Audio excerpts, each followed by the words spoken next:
जो दुखद घटना हुई है, हमारे माननीय आकाश लामा जी जिन पर एफआईआर दर्ज की गई है, और हमारे पूज भंते महाथेरा प्रज्ञाशील जी पर हम लोग शांति पूर्वक संवैधानिक प्रकार से अनशन कर रहे थे।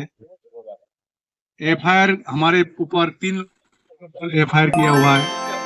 Republican party of India Nagpur जिला की ओर से हम इस बुद्धगया बौद्ध विहार मुक्ति आंदोलन के लिए समर्थन जाहिर करते हैं, और हम अपने महाराष्ट्र में भी इस आंदोलन के लिए जन जागृति करने के लिए मोर्चा और एक शांतिपूर्ण तरीके से आंदोलन की भूमिका भी लेने जा रहे हैं।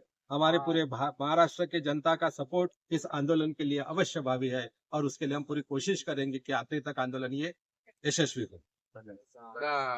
बैठ जाइए आप लोग। इंडिया संस्थापक डॉक्टर बाबा साहेब अम्बेडकर, ये जो नीतीश कुमार जी को जो पत्रचार है, मैं ये अनुरोध करना चाह रहा हूं आपसे, एक डीएम गया को भी दीजिए आप, क्योंकि गया के डीएम मतलब उनके पास मेमोरेंडम नहीं आया है, तो आप यहाँ दूर नहीं है, यहाँ से 2 मुहान से अभी तो बंद हो गया, कल सुबह एक कॉपी उनको भी देकर आप रिसिप्ट ले लीजिए। आप डीएम जो गया के हैं, यहाँ से आपका कितना टाइम, किसी ज्यादा समय तो नहीं लगती है, आप एनआर समय में पहुंच जाती है, ऑटो मिल जाती है।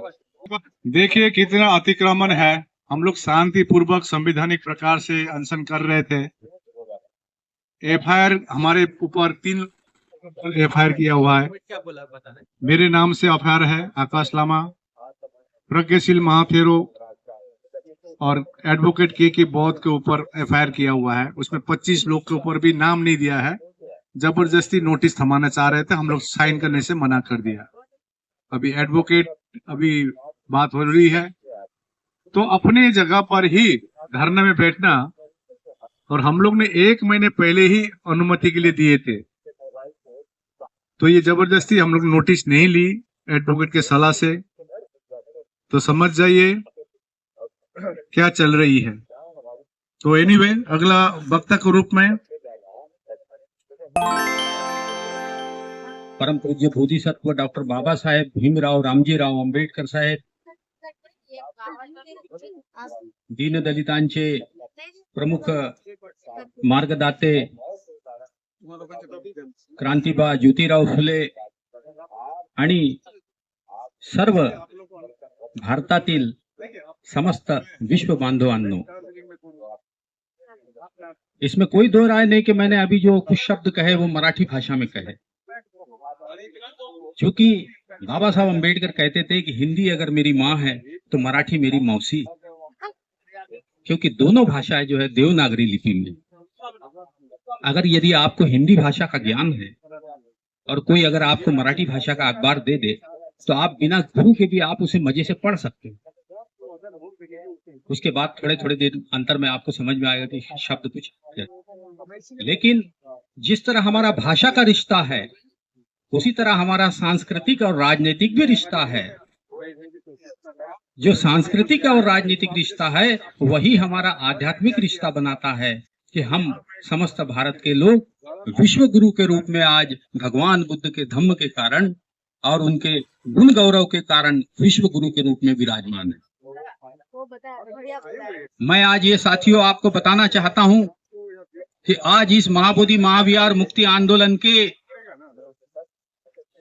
इस महत्वपूर्ण टप्पे पर हमारे जिन साथियों के साथ जो दुखद घटना हुई है, हमारे माननीय आकाश लामा जी जिन पर एफआईआर दर्ज की गई है, और हमारे पूज भंते महाथेरा प्रज्ञाशील जी पर जो एफआईआर की गई है वो अनुचित है, उचित नहीं है। अपनी बात को शांतिपूर्ण तरीके से कहना सुनना ये हमारा संवैधानिक अधिकार है, और इस अधिकार को हमें बाबा साहब अम्बेडकर भीमराव रामजी राव अम्बेडकर साहब ने 26 जनवरी 1950 को लागू करके दिया। और जब 26 जनवरी 1950 को भारत का संविधान लागू किया गया तो उसके पहले के सारे कानून शून्य हो गए। उसके बावजूद भी ये देश के अंदर में न्याय व्यवस्था के नाम पर 1949 के कानून से इतने साल बाद तक एक समिति का संचालन किया गया। ये कोई नेशनल क्राइम नहीं, इंटरनेशनल क्राइम है। इस इंटरनेशनल क्राइम के खिलाफ आज केवल बोधगया ही नहीं तो पूरे देश और दुनिया में लोग खड़े हैं। ये आखिर ऐसा क्यों हुआ? मैं हुक्मरान और हमारे बड़े हुजूर सब लोगों को कहता हूं कि साथियों, अगर सत्ता के साथ रहोगे तो सत्ता के रस में कहीं डूब न जाना। सत्ता का रस जो होता है बड़ा गंभीर होता है। साम दाम दंड भेद और सुरा सुंदरी के साथ सत्ता का रस चलता है। अगर आपने बराबर ठीक ठीक पैतरे चले तो ठीक, नहीं तो फिर कोई देर नहीं। लेकिन परम पूज्य बोधिसत्व बाबा साहब अम्बेडकर साहब ने जिस राजनीति को हमारे पास दिया, वो कौन सी राजनीति दी थी? The Republic of India. अभी देखा होगा आपने, हमारे नागपुर के साथियों ने रिपब्लिकन पार्टी ऑफ इंडिया के नाम से उन्होंने ज्ञापन सौंपा। एक बहुत बड़ी उपलब्धि है कि परम पूज्य बाबा साहब की पार्टी रिपब्लिकन पार्टी के नाम से ज्ञापन सौंपा गया है।